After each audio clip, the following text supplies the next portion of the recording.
নবীর হুকুমে হযরত কেবলা তিনিও হিন্দুস্তান ছেড়ে বাংলাদেশে এসে মাইজ ভান্ডার বানিয়েছেন। আওয়াজ দিচ্ছে না কেন? সুবহানাল্লাহ বলবেন না?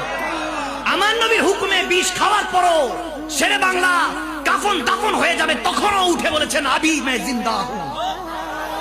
আমার নবীর হুকুমে, আমার নবীর মহাব্বতে এখনো ঘুরে দেখেন। আমি বলি যে আমার নবীর অন্য কোন গোলাম লাগবে না। আমি মাকদুম সালমাদানি আব্বা হুজুর কেবলা আমার শেখ তরিকত জান সালমাদানি, আমার নবী মদিনাতুল মুনাওয়ারায় কি জিন্দা না মুর্দা আছে এটা প্রমাণ করা ওখানে লাগবে না। বাংলাদেশে চাঁদপুর ইমামে রব্বানি দরবার শরীফে আমার মুর্শিদে করিম সৈয়দ জান সালমাদানি তেনার স্ল্যাব আমি খুলে কবর খুঁড়ে দেখাবো আমার নবীর গোলাম জিন্দা।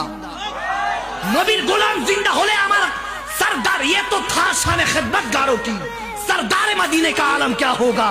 तुम पूछते हो कि मेरे हुजूर नहीं है, तुम्हें अकल का पर्दा पड़ गया, तुम्हें देखना नहीं आता। जो देखते थे वो मर के भी जीते रहते हैं, वो सोते हैं फिर भी हुजूर को देखते हैं, वो जागते हैं फिर भी हुजूर को देखते हैं। हुजूर जो जो कहते हैं वो ही करता है, इसलिए उनको हम अल्लाह के वली कहते हैं। सुभान